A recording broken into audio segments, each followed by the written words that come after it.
This podcast is sponsored by nobody. Hey dudes, welcome to Splat from the Past, the only 80s themed horror sci-fi show where things can get totally radical. Now today I will be talking to a legend amongst legends of grindhouse cinema in the 70s. I'll be talking to the gorgeous, the talented Jennifer Ashley. You all know her from that cult classic teen movie, The Pom Pom Girls. And she's also been in Terror Circus, celebrating its 50th anniversary. She'll be my second guest from that movie. She was also in the anthology Exploitation film, The Centerfold Girls. She'll be my third guest from that movie as well. She was also in Towing, which I've never seen. That's a teen comedy in the 70s. She was in the Jaws ripoff Tintora, Killer Shark. She was in the Stuart Whitman Jamestown Massacre movie, Gowanna, Cult of the Damned. She had a small part in Partners. She was in Chained Heat. She'll be my third guest from that movie, celebrating its 40th. She was even in Brian De Palma's Family to Paradise. And she was a groupie along with another guest of mine, Janice Blythe. And it's going to be a great conversation. You know, now she has this designing company called Hippie Inc. And, you know, before that, she had a talk show on cable access in LA for many years called Ashley's Closet, where she got to talk to a lot of big name stars and icons. It's going to be a great conversation. I can't wait. I've been talking to her on Facebook Messenger. She seems like she's a very sweet person, you know, very optimistic and supportive and positive. And I can't wait for this talk. So yeah, here is my interview with Jennifer Ashley.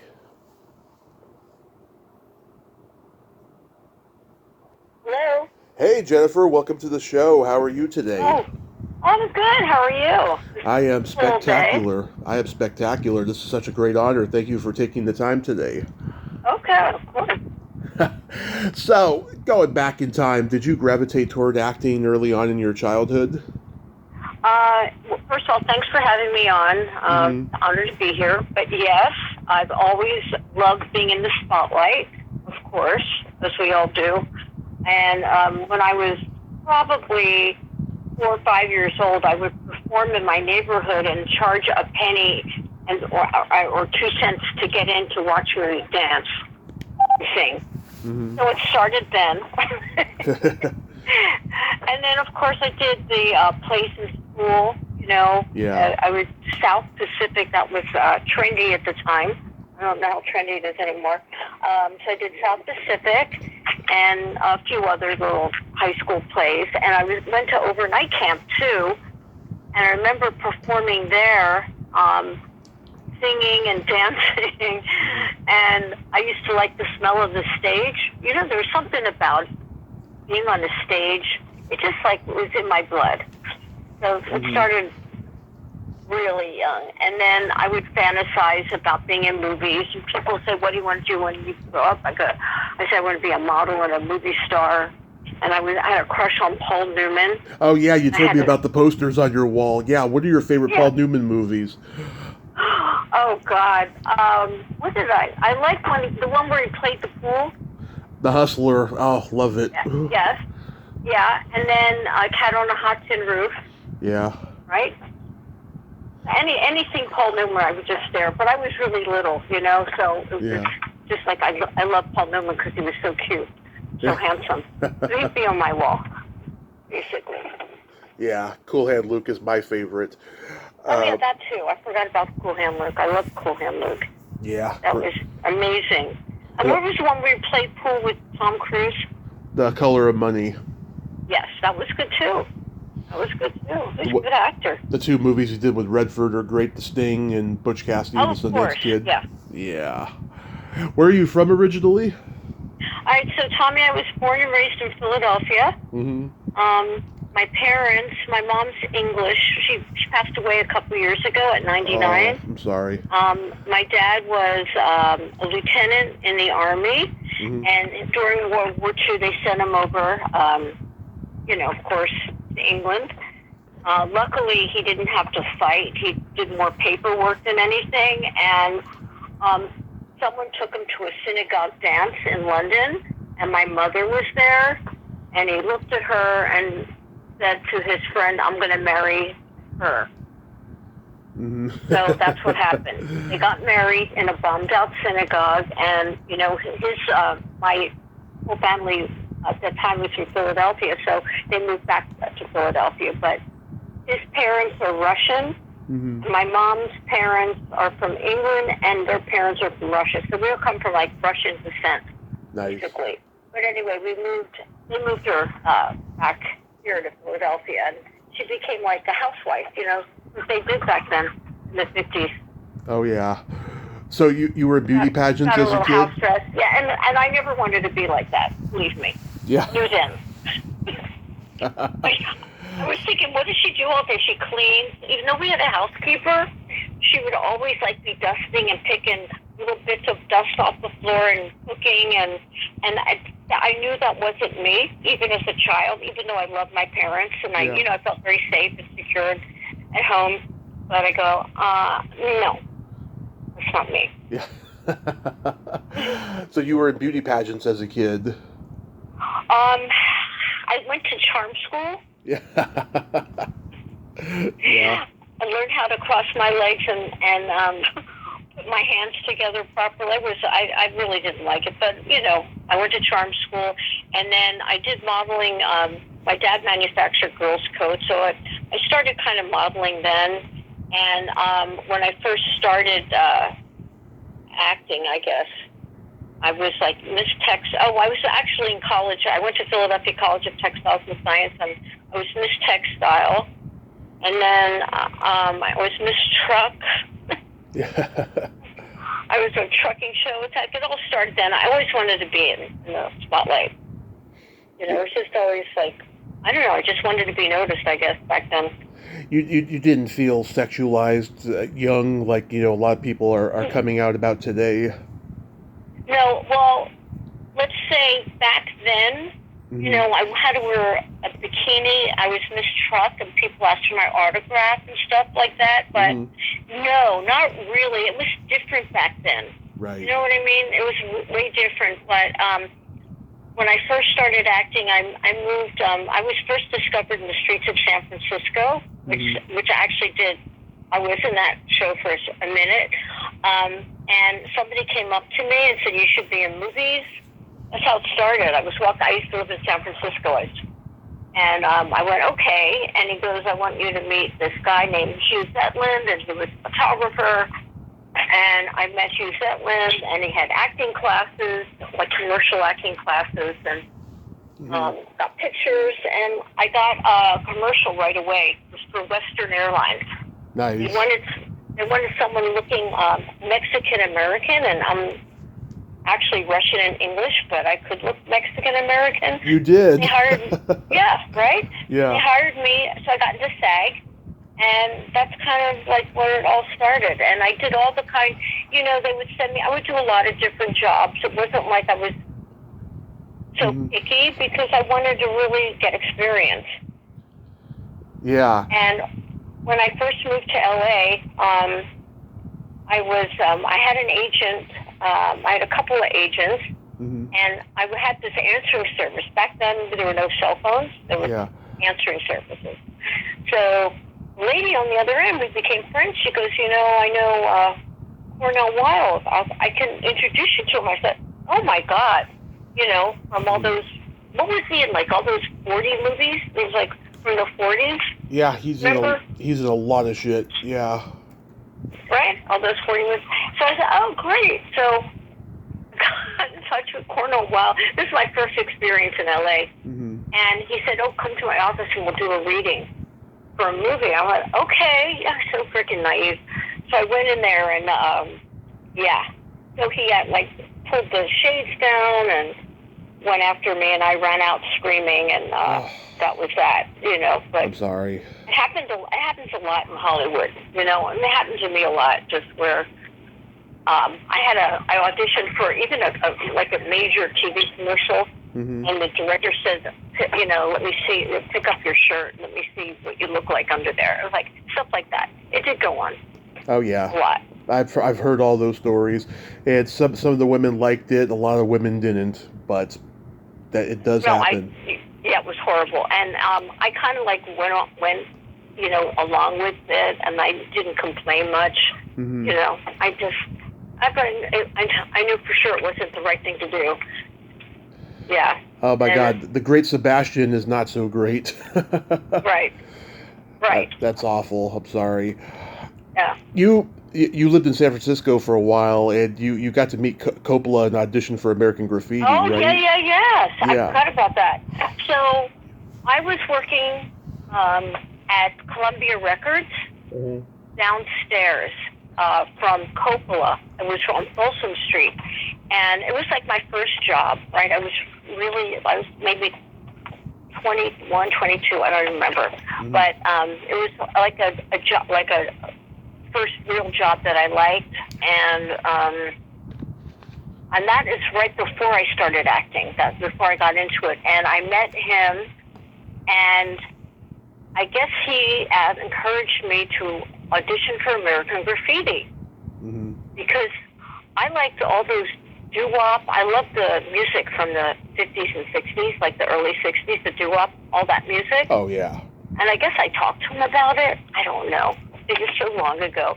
And I guess during that time, that's when I started getting into the business. This is when I was discovered, and I finally got an agent. And so I went and I screen tested for it with George Lucas, and he was so sweet. And I know, everybody's supposed to be in a role for a reason, right. but I didn't get it. I was really upset. I wasn't experienced enough, it came down to it. If I had acting classes under my belt, with a good chance I would have gotten one of the lead, but I didn't have any experience. But the casting people put me in another movie after that called Your 3 Minutes Are Up. I don't know if you remember that movie. Which we'll get to. But yeah, oh my God. So I'm from San Francisco, so I love hearing about that time, how wild it was. Did you hang out at the Fillmore in Winterland and all that? Oh, yeah. In fact, I met Bill Graham, actually. Yeah. He was looking for an assistant. Okay? Yeah. He wanted to hire me as his assistant. Can you imagine? Oh, my God. Also a great guy. And I said, I think I'm going to go into acting. I mean, this is during that time, but I did meet him. That was so cool when you think about that, the real Bill Graham. Yeah, I know. My dad met Bill Graham once. My dad was at some concert, and Bill Graham was going through the crowd yelling at people, and he said to my dad, "Pick that garbage up." And my dad was like, "Oh yes, Mr. Graham," right away. He was scared of him. He was intimidating. Oh, very. Very, but I was thinking, oh my God, can you imagine if I took that job? Yeah. Who I would have met. Even though, when I worked at Columbia Records, I met everybody anyway. Oh, you worked at Columbia Records? Yep, that's what was right under Coppola, so on Folsom Street. So that was the job that I met all of the musicians, all of them. They all would come in. I remember Paul Simon coming in. Yeah. And he says, "Oh, you want to be?" I broke out in one pimple, right? Thank God I've never had acne or anything. I had one pimple on my face, and he goes, "You think you're going to be a model? You have a pimple on your face. Isn't that rude?" Yeah. That was Paul Simon. Oh my God. But I met Santana. Yep. Blood, Sweat, and Tears. Who else was recording there? Richard Perry was there because Barbara Streisand used to record there, which I never met her. I actually knew Elliot Gould and her sister, Rosalind Kind, but that was, there was just so many, I can't even, Louis Gasca and then Mountain, were they there? Huh? Mountain, Mississippi Queen, were they there? No. Oh, okay. No. I know they're from New York. I thought maybe they stopped in or something. No, but it was Dr. Hook and the Medicine Show. Dr. Hook and the Medicine Show. Yeah, Bruce Springsteen. No, he never came into. This was in San Francisco on Folsom Street. It was Roy Halley was the producer and the engineer for all those people. Simon and Garfunkel. No, Paul Simon. He was just loved Paul Simon. He was there a lot.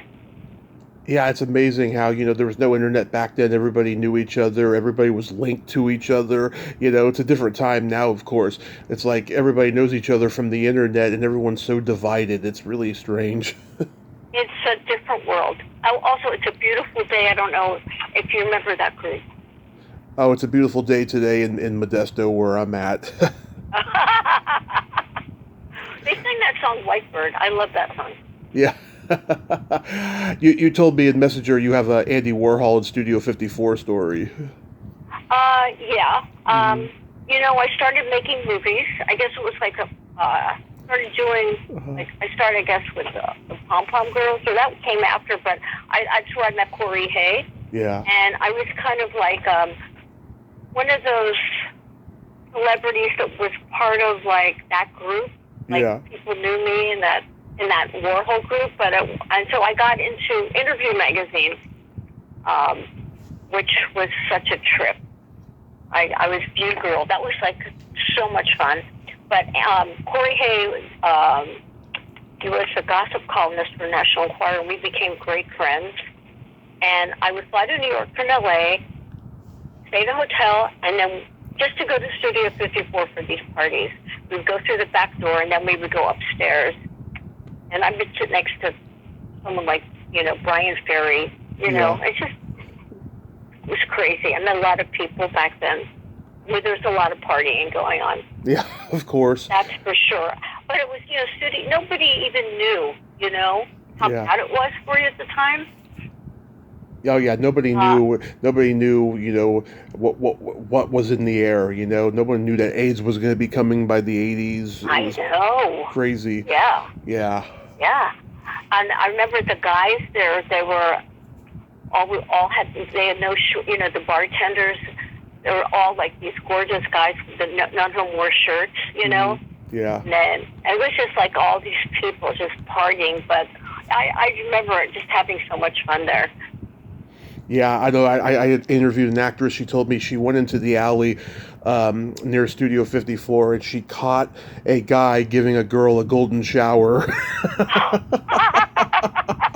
And nobody cared. Nobody cared. Back then, if a cop saw something like that, he would say, "Hey, get out of here. You know better than that." Or if someone had like marijuana, they'd grab it, like they're your parent or something. But now they fucking arrest you for that shit. Nobody gave a shit back then. Yeah, nobody gave a shit. And by that time, it's funny. I had when I first came to LA, I don't know how I got to meet Jack Gilardi. I don't know. I'm just trying to remember how I got into his office. That was Annette Funicello's husband at the time. Yes, I don't know how I got into his office.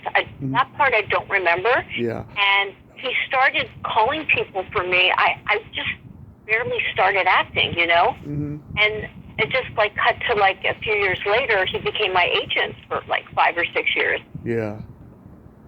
Which was so funny. And he would put together deals. Like I was in this movie called Chinchorrera. Yep. And it was an ICM package or CMA. It was a CMA. I became ICM.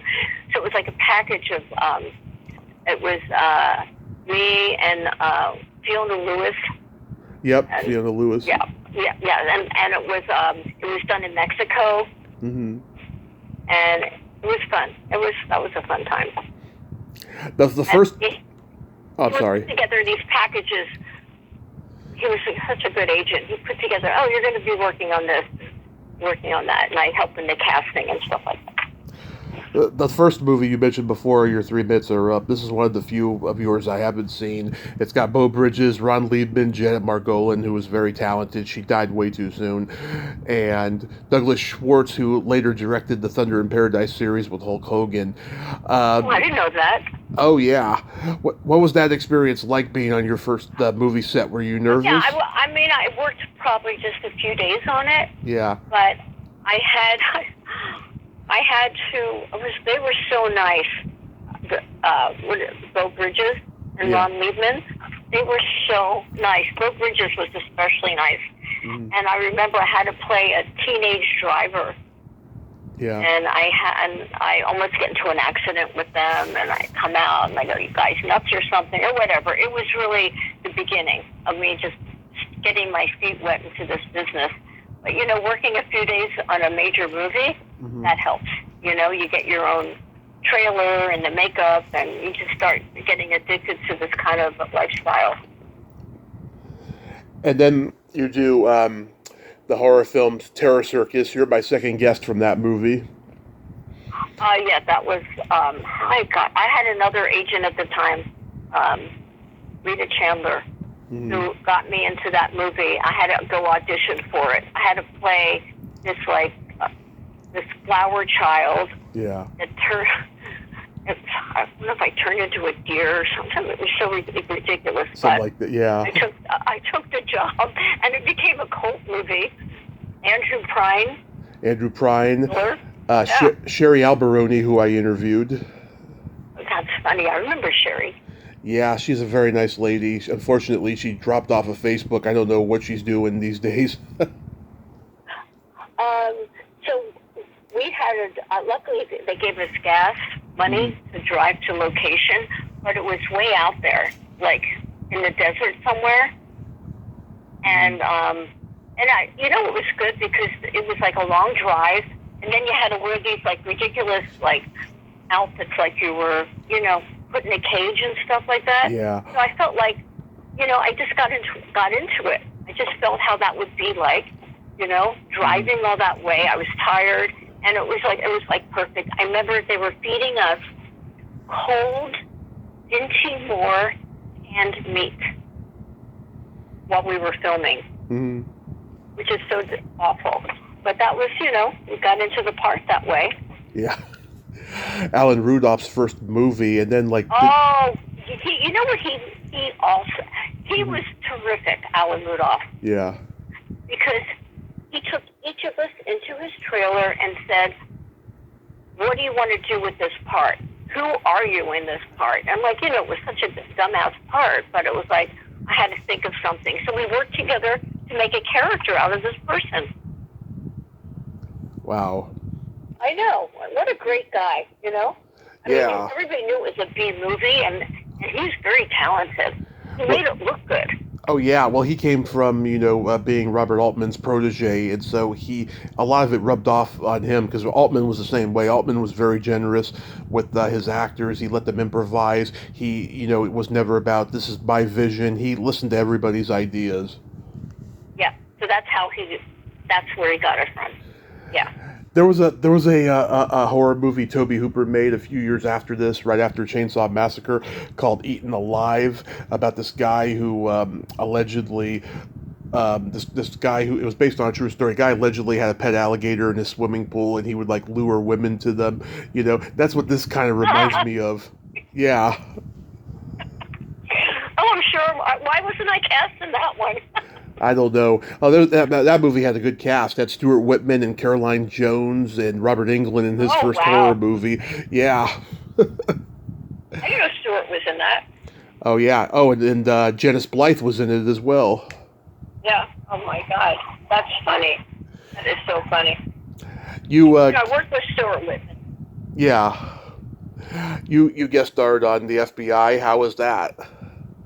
I kind of don't remember much, but it was just a professional experience. I only worked a couple of days on it, but it was good. It was like I was at the studio, and it was all very exciting because it was all brand new to me. So I'm telling you, once you get your first job and you start working, it is addicting. It's like probably like crack. You know what I mean? Yeah. The whole experience is addicting. Yeah. In acting and working on movies and being treated special. My friend Lynn Murray Stewart was also in that episode, but there's no character name mentioned, as is with yours. Like, your character names are not mentioned on IMDb. Right, of course, because we were probably in the same room, whatever we were talking about. I think we were like in a group therapy session or something. Probably, yeah. Then you were in the second story of the Centerfold Girls. I've talked to a few people from that as well. How was that experience?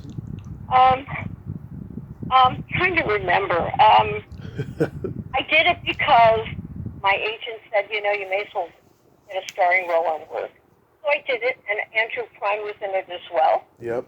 So I got to know him, and he's very nice, and he was very encouraging with my talent, and said, you really have good instincts, you know how to act, and all that, which is nice, kind of helped me. But it was easy. It was, I always wanted to be in Playboy, so. Yeah, you had some big names in there. Day. Yeah, Ray Danton, Francine York, Jeremy Slate. Yep. Yeah, it was nice. It was fun. But I did the Planet of the Apes before that. Mm-hmm. On the TV show, I played Talia. Yeah. It was for one episode, and that was fun. That was also I worked probably a week on that movie, on that show. Yeah, I read that episode was controversial because people thought it was insensitive to the Vietnam veterans or something like that. Oh, wow. Yeah. Oh.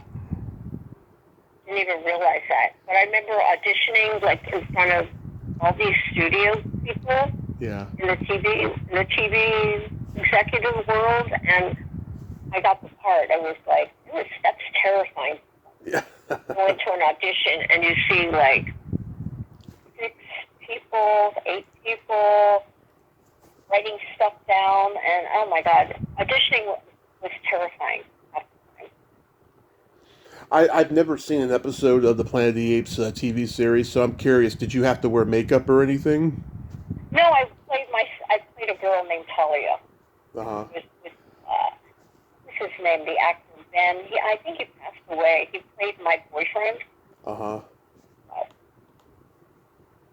Let me look it up I here. just remember I was wearing some kind of leather loin outfit. And who else was in that? John Ireland, James Naughton. Yeah, James Naughton. Ron Harper, of course, Roddy McDowell. There's another guy. Ben Andrews. Yes, Ben Andrews played my boyfriend, and then there was the other star of the thing was James Naughton and one other guy. I forget his name. Ben Andrews, he died in 1981. Wow. He did? Yeah. He was very nice. He was only 39, too. Wow. So I've talked to 4 people from Phantom of the Paradise. I love this movie. What was it like working with Brian De Palma? Because I heard he's less focused on his actors and more focused on the technical side. That's why he hires the best actors to be in his movies, because he trusts them, It was great. Mm-hmm. I just wanted to work with Brian De Palma.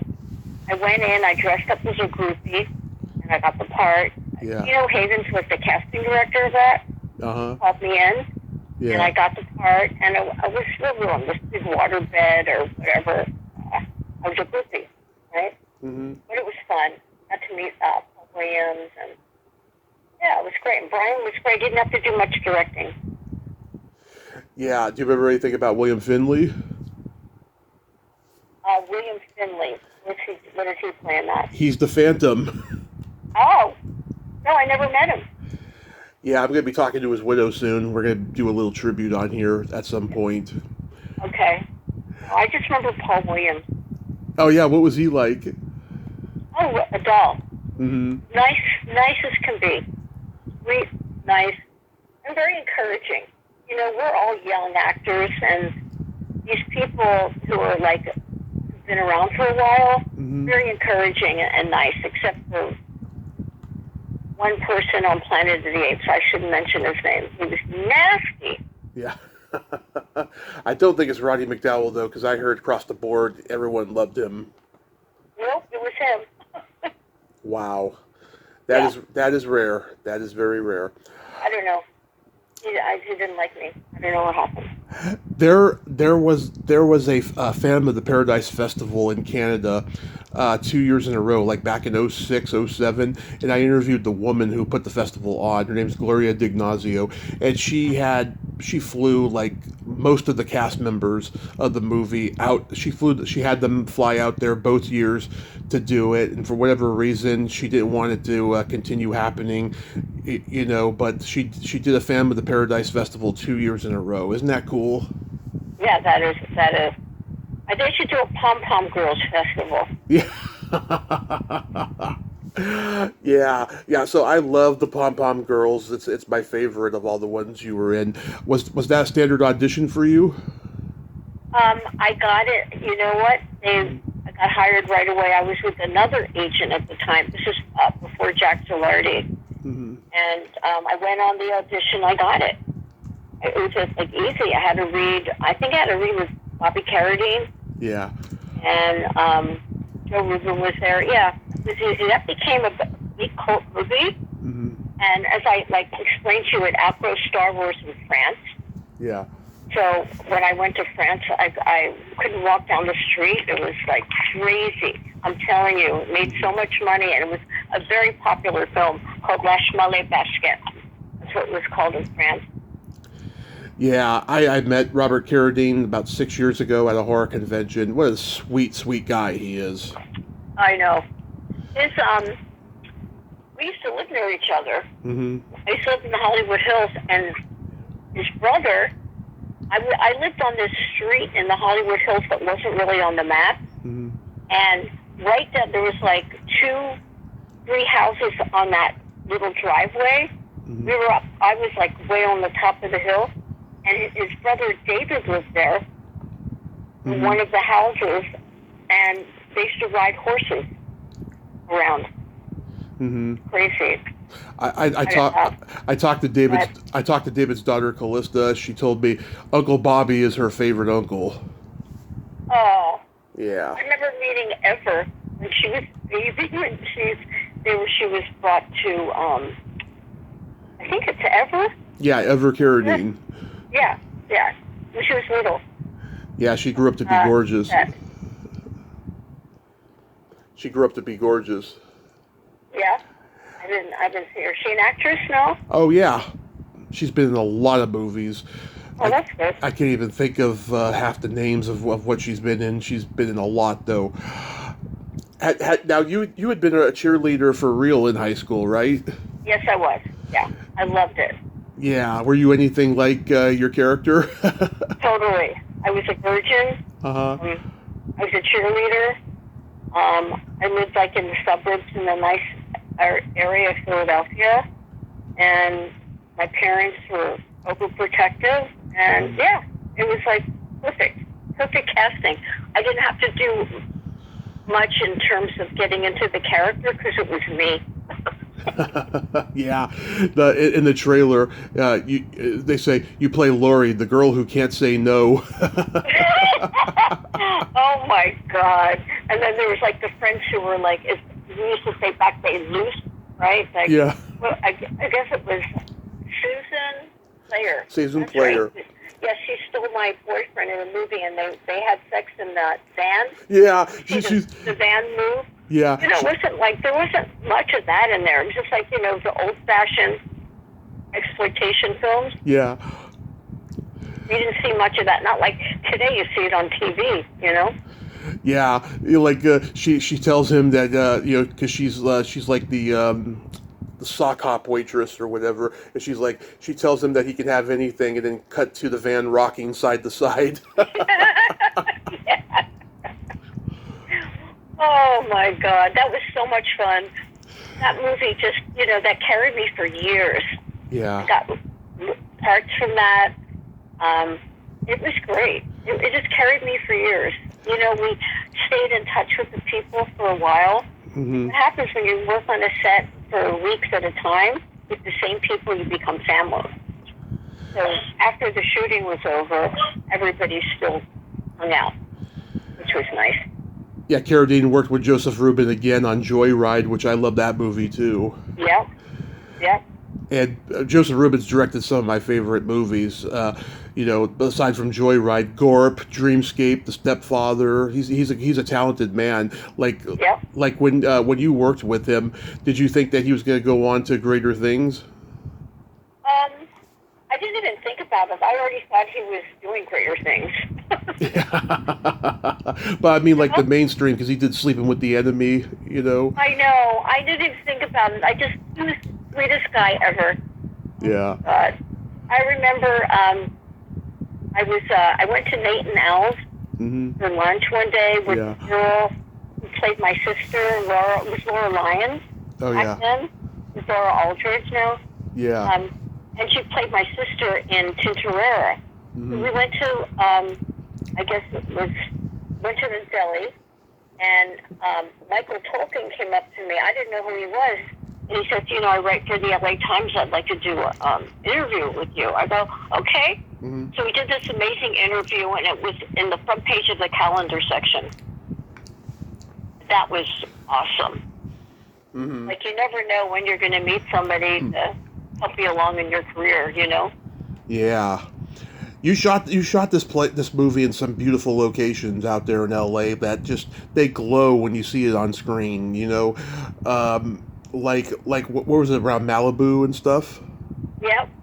Yeah, but I'm not I'm athletic like on the ground, but I'm not good at like surfing or rolling down the hill. There was a scene where we had to somersault down a hill. Yeah. And I was scared to death, and it comes off that was Laurie's character. I did it anyway, and I was scared to death. But I remember we shot right in Malibu. You know where that big hill is? Yeah. Where the people will hang out, and roll down a hill. Oh yeah. So yeah, funny.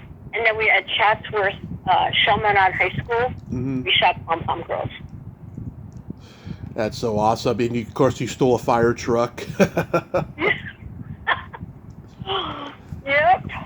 that was so much fun.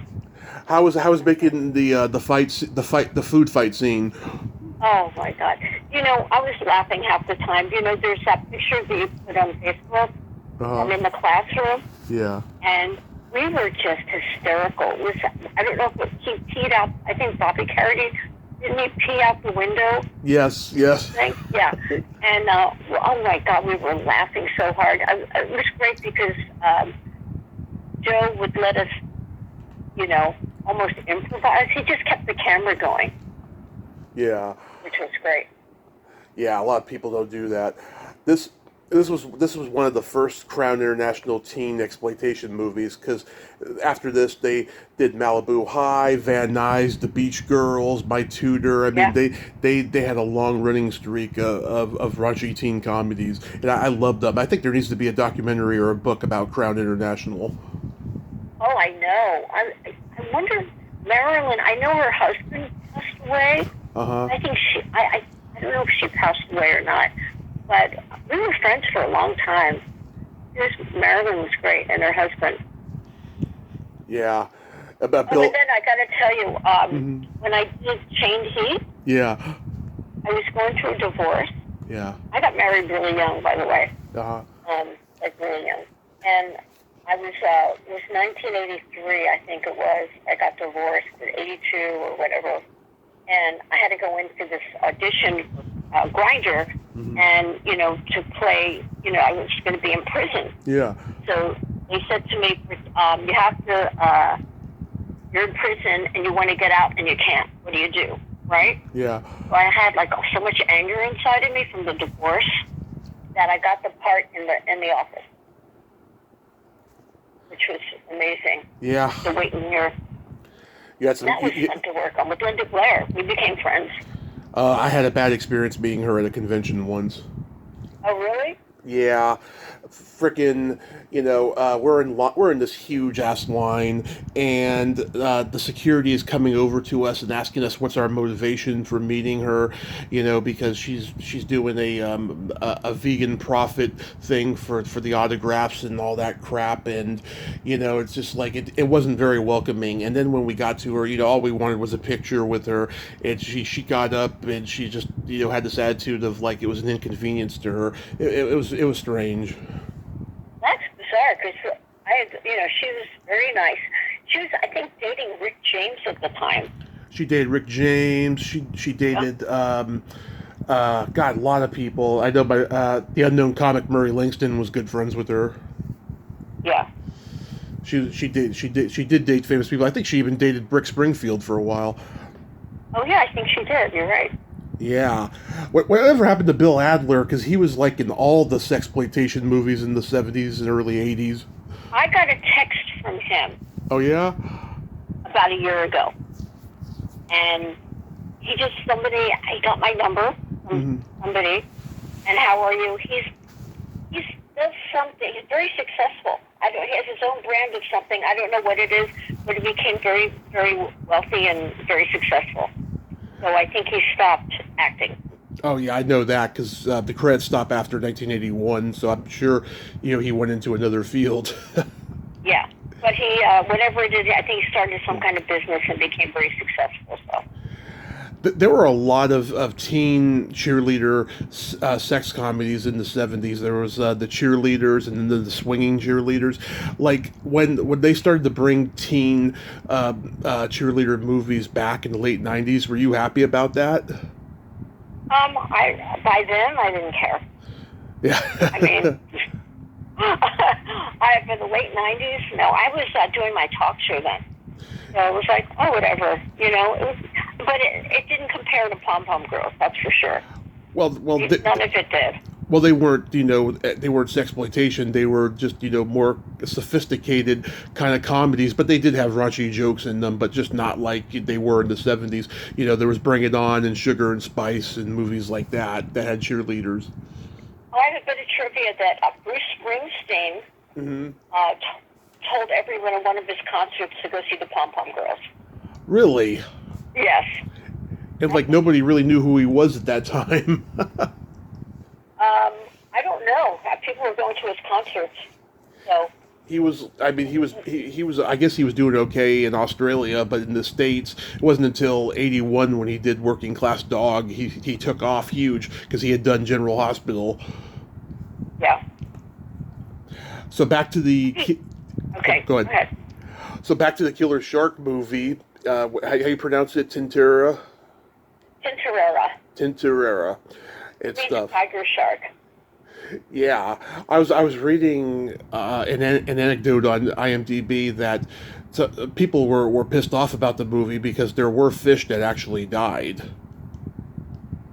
Fish, not only fish, they took dead people from the morgue and put it give it to the sharks. Wow, that's pretty heavy. That's what they did in Mexico, right?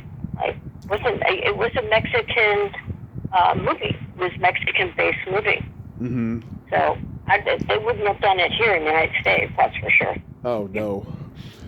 But this is coming off of Jaws, and there were so many Jaws-style movies after that. Piranha, Orca, Mako, The Jaws of Death. There was all these killer fish movies after Jaws. That's funny. I'll tell you, that's another film. I was in Eastern Harris. Mm-hmm. For a month, 5 weeks? Oh my God, can you imagine living in paradise like that? Yeah. And then one of the actors owned a yacht. Mm-hmm. And we would during, we weren't working, we'd be hanging out on this yacht. It was really fun. Yeah, I had a great time doing that movie. Did you know Priscilla Barnes? Yes, I think she had a really small part in that. She was only there for a couple of days, but she's very sweet. I remember we became friends. Yeah. Yeah, she's just Laura was in it too. She's just a swimmer in the movie. Yeah. I've never seen Towing. What was that experience like? Oh, it was great. Maura Smith directed it, and she was at a screening of Pom Pom Girls, and called my agent Jack and said, "Can Jennifer play the part of Jean?" So it was Sue and Jean. Unless I was Sue and she was Jean. I forget, but it was Sue Lyon who played Lolita. Lolita. Yeah. So it was me and Sue Lyon, Joe Montagna, Second City Comedy Group. Mm-hmm. It was great. And Maura was the best director because she let us improvise a lot. Wow. And she became my best friend. I introduced her to her husband. Oh. Yeah. Yeah, and also young Joe Mantegna is like his first movie. Yeah, you got to see it. It's hysterical. It's very funny. Bobby DeCicco's in it. Yep. That guy should have been a star. He was pretty talented. Yeah, I don't know what happened. Also a great guy. We all became really good friends. Like every movie that I did, we became friends. It's like that, you know? You seem like the type. You have this energy about you that you seem like you make a lot of friends easily. Well, thank you. Well, I like people. Oh. I do. I like people, and I don't care what your political beliefs are. Especially now, it's like, oh my God, if you're right or left or whatever, Yeah. people judge you, and Yeah. I can't be that way. You just gotta. You're allowed to have your own opinion, right? Right. My thing is this, I don't care what your politics or your religion or so forth is. That's the opposite of mine. Just don't indoctrinate me because I'd like to have my beliefs just like you have your beliefs. Yeah. Exactly. Now, going back to Stuart Whitman and Gowanna, Cult of the Damned. Yeah, oh my God, that same year, Powers Booth played Jimmy Jones in a TV movie, and he won an Emmy during the writer's strike. And he went up on stage and said, "This is either the happiest moment of my life or the dumbest." That's funny. Yeah, so like, oh my God, this was like an unauthorized story about the massacre because it had just happened like a year or two before, right? Yeah, it was. I got the call from the director who directed me in Tintorera. Like I said, they were like Rene Cardona Jr. He was such a good director, and so he called me because we want you to be in the movie. We want you to play Jim Jones's girlfriend, mistress or whatever. Her name was Anna Kazana or something. Anna Kazan. Anna Kazan. Mm-hmm. And the LA Times, right before I went to shoot, had a whole article about her, which was perfect for me because I got to know who this person was. Yeah. They did a whole thing on her in the LA Times. That's it really helped me a lot. She was a communist, and she was his right hand person. So that was very interesting times when we filmed it at Cherubusco Studios, and they made it just like Guyana. You felt like you were actually there. So John Ireland, Bradford Dillman, Yvonne DiCarlo, Gene Barry, nicest guy. He reminded me of my dad. I don't know, just like Gene Barry a lot. So they were all in the movie too. And I ran into John Ireland. I used to go to Ma Maison, the restaurant. Yeah. That was very popular back then in LA. And I saw him. I go, "Hey, what are you doing?" He goes, "Oh, they're probably putting the laugh track on our movie." Like he didn't take it seriously, that's for sure. But I did. John Ireland's like in a Guyana movie. I don't know. Bradford Dillman, he was in Piranha, so you both were in Jaws ripoffs. Yeah, well, he was great. He was really nice. Bradford Dillman. Yeah, talented actor. Remember that movie Compulsion? Yes. Yeah, where him and Dean Stockwell are the two brothers who are going on a murder spree. Yeah. That's a great movie. Well, he played like a politician, I think. Oh yeah, he played a lot of politicians and authority figure types. He's Dirty Harry's boss in some of the Dirty Harry sequels. Yeah, he's a talented guy. Wow, that's probably the first time you had played a real person, right? Yeah, I played a real person. One night it was like the Kool-Aid scene, and I was giving Kool-Aid out with Stuart Whitman to kill people, drink the Kool-Aid. Yeah. Drink the Kool-Aid. Yeah. It was a night shoot, so I go back to my hotel, and all of a sudden there's like this giant earthquake. And I could hear there was a swimming pool at the hotel, and I was like back and forth, and I heard that pool, and then it stopped. It was like a scary moment right after doing the Kool-Aid scene. And that earthquake right over in the middle of the night. Wow. I gotta see what the timeline of that earthquake was. I'm curious to know. That's so crazy. Then comes the Funny notorious. thing is, Uh, you know, funny thing is, as soon as it stopped, I got a phone call. It was my mother, calling from Philadelphia, and she goes, "Are you okay?" I go, "What? How did you?" She goes, "There was an earthquake." I go, "How the hell did you know there was an earthquake? How did you get a hold of me?" My mom would find me anywhere. Oh my God! I was in the '89 earthquake in San Francisco. That was spooky because my brother and I were in the kitchen playing, and then next thing you know, we heard a really weird, a loud shake from coming from the window. It was just, oh God! It was like gloom, is what it was. Oh, wow. Yeah, I was in the '94 earthquake here. Oh, the '94 earthquake. Yeah, here in LA. Oh That's yeah. a lot. I had to move. Now comes the notorious Horror Planet / Inseminoid, and Yes. I could not get through this when I watched it on YouTube once.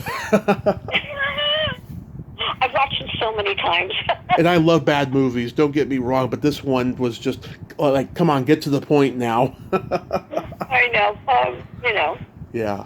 That was another one. I was in London for probably 4 or 5 weeks, Hmm. and I played the commander of the spaceship. I was Robin. Who else played in that? Robin. Let me look it up here. Yeah. You got to work with Victoria Tennant. Was she with Steve Martin Oh yet? yeah, what a lovely girl. And Stephanie Beacham. Oh, Robin Clark. Yeah. Yeah, Robin Clark. Well, Yeah. but was Victoria Tennant with Steve Martin yet? No. Okay. Nope. But she was great. They were all nice. Stephanie Beacham too. They were great.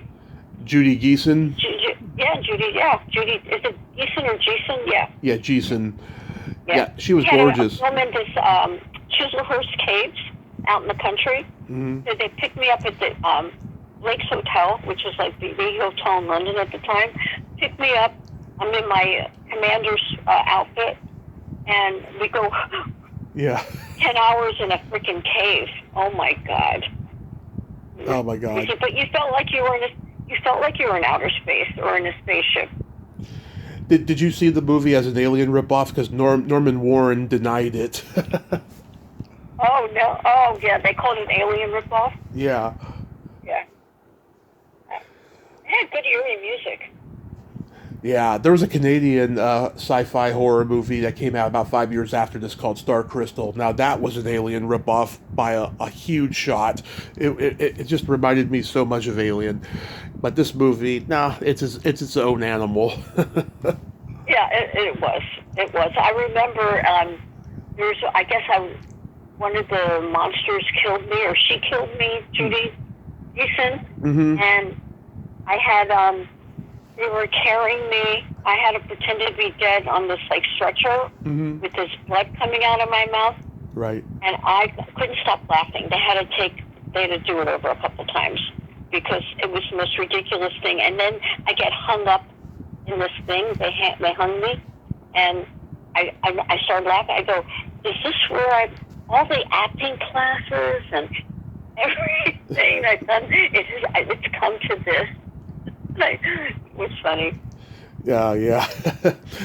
Now you play a secretary in Partners, and Yes. I gotta tell you, I was interviewed on a podcast last week where we were talking about movies you couldn't make today, and I named Partners as one of them. I think that if they were to remake it, it would all have to be gay producers, writers, directors, the whole 9 yards, because if you have straight people making this movie today, they'd be up in arms about it. Yeah, for sure.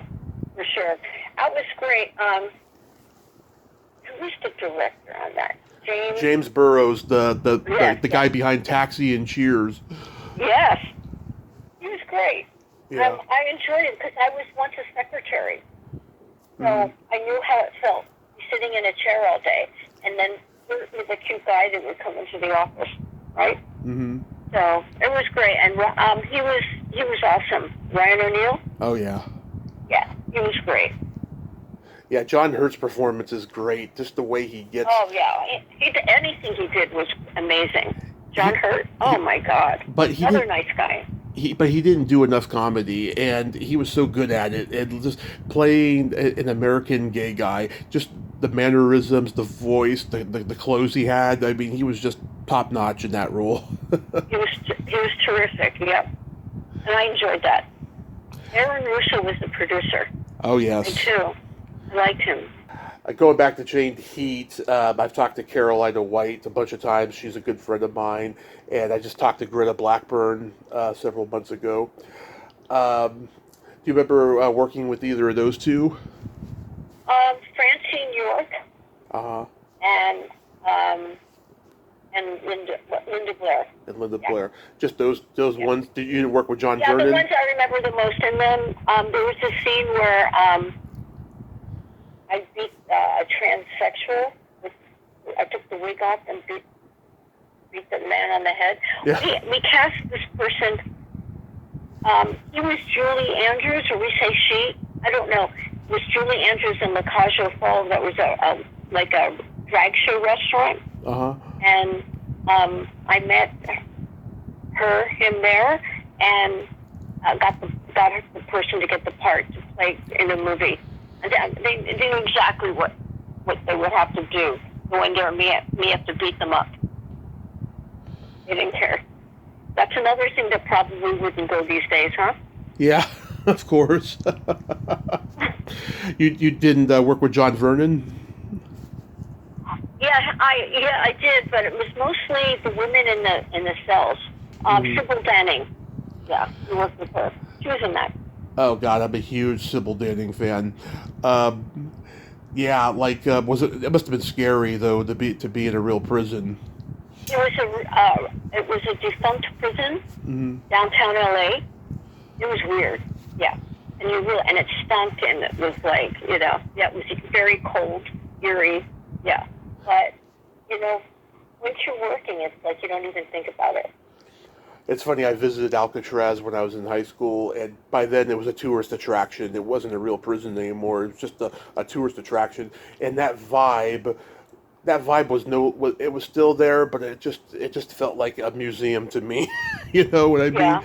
I mean, the toilets had cement in them, and all that stuff. Uh-huh. It just wasn't like authentic anymore. Then you do This was authentic for sure. right. And then The Man Who Loved Women. Oh yeah, that was great. Yeah, tell me about Blake Edwards because I've interviewed his daughter a couple times. Yeah, I went on the audition. I had to dress up. I played Burt Reynolds' mother. Yeah. Who was like 6 years old.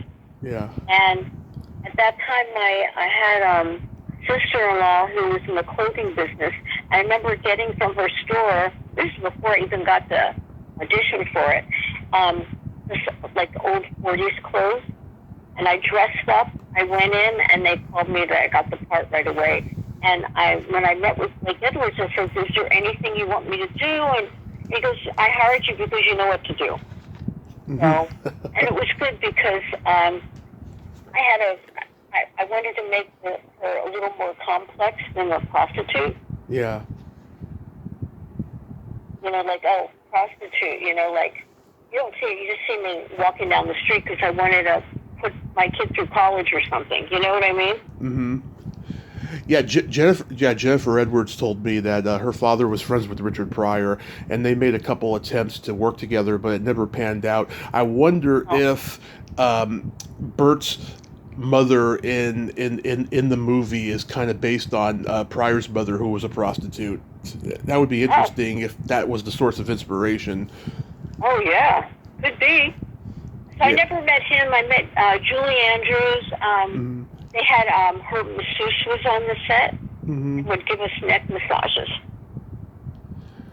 They would come over and give us neck massages. And then there's a scene where I'm in a bathtub. It was nice because the bathtub was warm.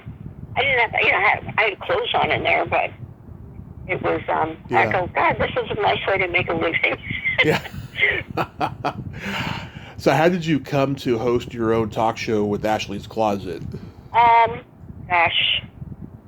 I just had a lot of my ideas came when I was like working out because I used to take a lot of aerobics classes, and I had an idea to do my own talk show. and I just did it. You know, I did it, and I knew a lot of people, and I got so many guests on the show that I knew, and the PR agents were calling me like crazy. Can you put this person on, this person on, this person on? It went on for almost 20 years. Yeah, oh my God. So, like, yeah, this was like right at the height of cable access talk shows taking off. Mick Garris had one. Even Janice Blythe had one. A lot of people had cable access talk shows back Skippy in those. Lowe, remember? Skippy Lowe, yes. Oh, yeah. Yeah, he was the inspiration for Martin Short's Jiminy Glick character. That's funny. I think he passed away. Oh, Skippy Lowe, yeah, he died like what 4 or 5 years ago, something like that. Yeah. Yeah, I found David Duchovny was on my show. David Duchovny, like just before X-Files or during? Right before X-Files. Right before. He said he went to dental school. He was going to be a dentist. And someone told him he should go into acting. I found. Really quick, I met Tony Danza. I was being flown. We were doing some work on towing because I had to go back to Chicago to do some voiceovers. Right. And I was flying first class in SAG. So I'm sitting next to a guy named Tony Danza, and he told me he was a boxer. Yeah. And he goes, I might be interested in acting. I said, you know what, you should be an actor. I'm telling this to Tony Danza. He was a boxer at the time. Well, what year did you start your show? 85. Okay, gotcha. I started in 85. I remember Mary Hart was on the show, and those big shoulder pads were in. Mm-hmm. Yeah. She was wearing these giant shoulder pads, and her head looked like a little, tiny little head on these big shoulder pads. I'll never forget, but she was the nicest, such a nice person. Most of my guests were great. Oh yeah. Most of them were very. I know how hard it is to interview. You know. Yeah. If you have someone that doesn't respond back. God. Rodney Bingenheimer was on my show. Rodney Bingenheimer. Oh my God. Yeah, he seems like he would be a tough interview. Oh, he didn't respond to me. Exactly. Every time I asked him a question, he didn't respond. And then I had to interview pro surfers.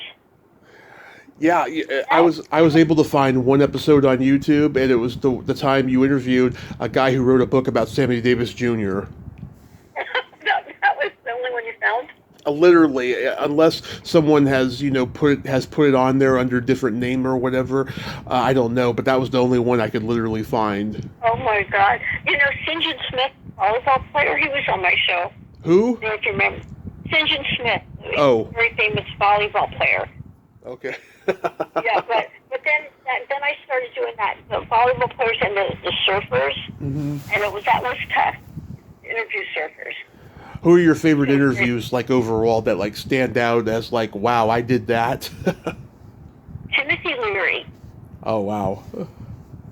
Greatest show because I introduced him to his wife, and he thanked me in public. We became really good friends, and he met my parents. I was my ex-husband. We would always be hanging out together. But he was the best. Very honest and just honest, and spoke his truth. And we were great friends. It was a great interview with Timothy Leary. I have Michael Dolenz on from the Monkees. Yeah, Mickey Dolenz. I've interviewed his sister. Yeah. Wow. God, that is crazy. Duchovny, football player. He died right after. There was a football player that everybody knew. That is, my mind is.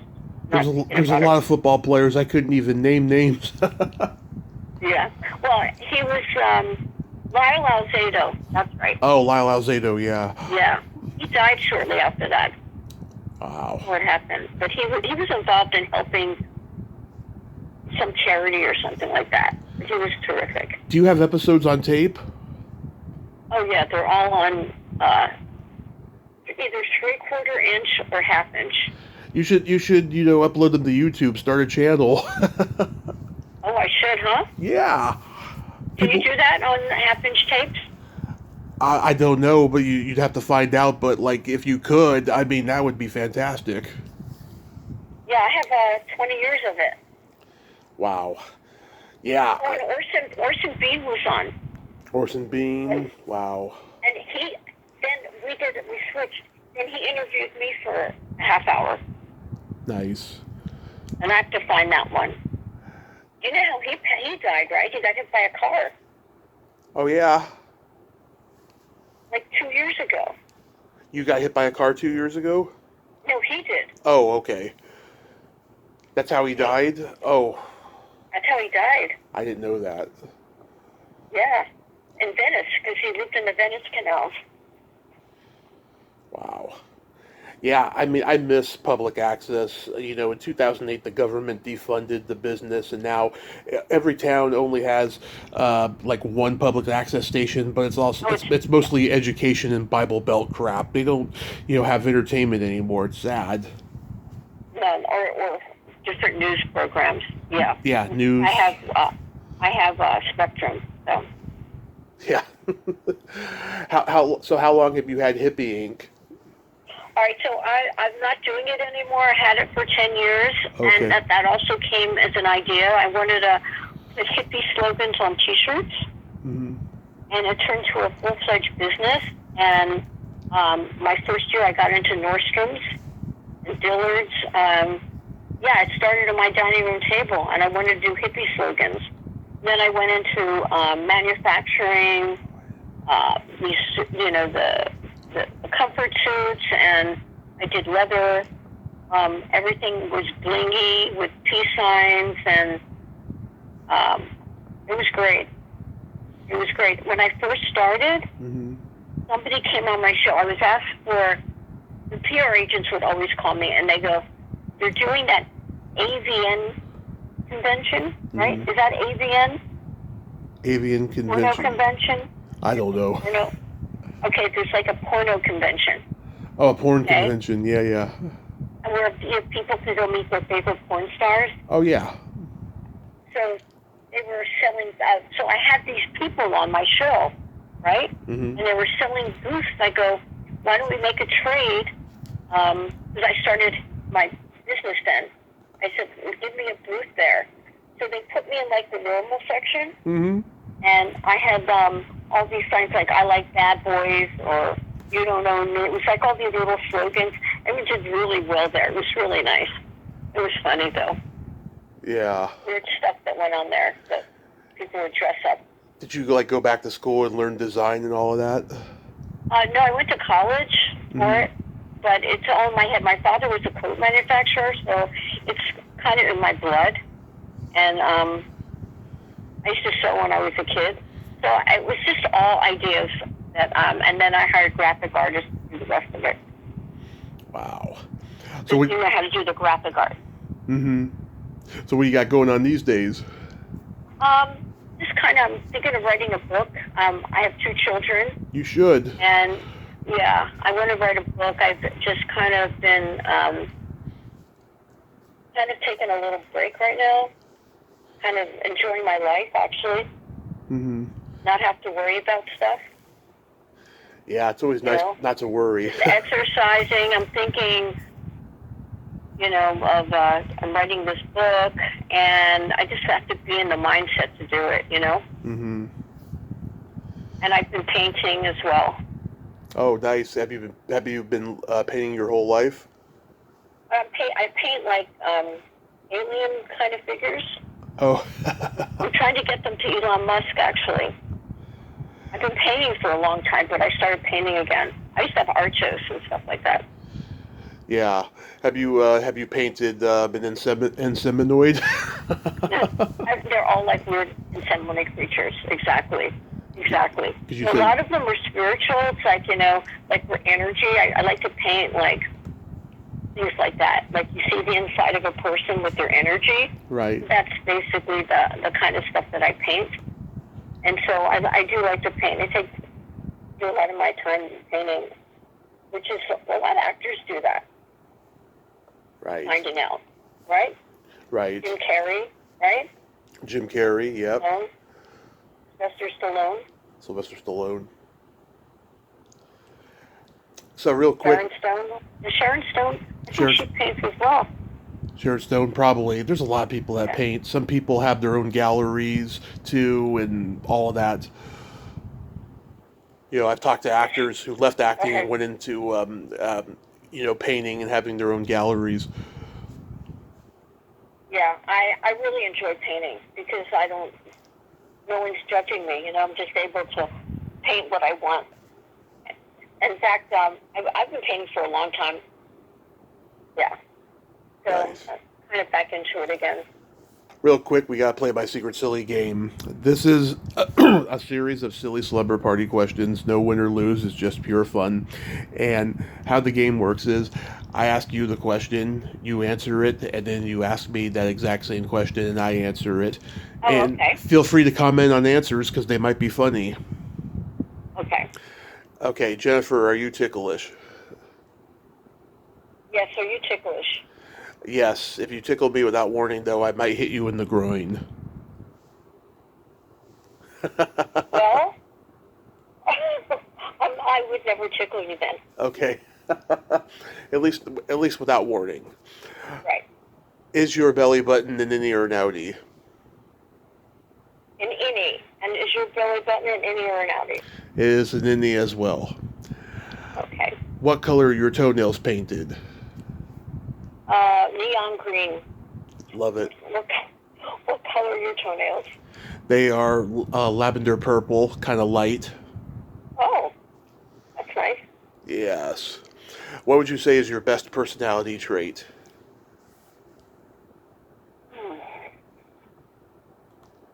Patience. Nice. And what is your best personality trait? I have empathy and I have no filter. Well, I have a filter. I felt if I didn't have a filter, I'd be in trouble. I'm a Gemini, so... Yeah, I'm a Libra. I've learned how to be patient. When you bring up children, I don't know if you have kids. I don't. Yeah. You learn patience and love and letting go. Mm-hmm. Yeah, the Geminis and Libras get along well, so I'm not surprised. I'm not surprised that we're getting along here. We can handle both of your personalities. Exactly. If you could have anything named after you, what would it be? Oh boy. I would say if my kids have grandchildren, that would be the best. Oh. How about you?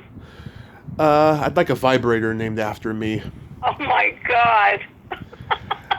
The Tommy Chatsy. Oh my God, that's funny. And then my favorite question, is there a stinky smell that just makes you gag? You're walking on 3rd Street Promenade smelling pee-pee on the outside the store. Yeah. Yes, that. How about you? Either farts or feet. Okay, yeah.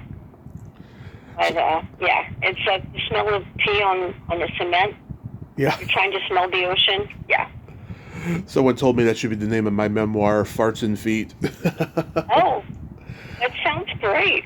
I think I'll put it as a blurb in the back of the book, but I just won't call it that. Yeah. Mine should be called Portrait of a B-movie Star. Oh, yeah. Oh, I'd buy that. That's a great title. Right? Yeah. Yeah. Yeah, I've had a book in my head for so many years. I just have to do it, Mm-hmm. Just have to do it. I have so many memories. I think you can do it. I think it would be great. Memories if you tell someone what happened, that their hair would stand up on their head. So I have tons of them. I stopped drinking in 1983. That's the year I was born. Oh my God, I'm sober 40 years. So you're 40 years old, huh? I'm 40 years old and I've been sober 8 years. Oh, congratulations. I think did we talk about this yet? I mentioned in my bio that, I've been sober and, I had that accident 8 years ago, so. Yeah, oh dear, that's right. Wow, you're a miracle, aren't you? I am, and I have a joke for you. Go ahead. What do you call a boy that doesn't masturbate? A Oh, that's the guess that always comes up. No, a liar. That's funny. Yeah, that's one of my favorites. Jennifer, thank you so much for coming on today, and I hope you write that book because you've just got great stories. And stay in touch and have a great summer and be safe out there. Yes, you too. It was really fun talking to you. Thank you so much. It was been a pleasure. My pleasure. Bye And you bye. stay in touch too. Yes. Happy 4th of July, too. You too. Thank you. Okay. Bye bye. Bye bye. Well, there you have it. Jennifer Ashley. Ain't she a sweetheart? Oh, what a character she is, and great stories there. She should write that book, and I think it'll be a bestseller. It is a great story she has. Look what she's accomplished. She is a Renaissance woman, a true Renaissance woman. Well, until next time, this is Tommy Throwback Kovac saying, there's no shame in living in the past, because the present sucks. Later, dudes.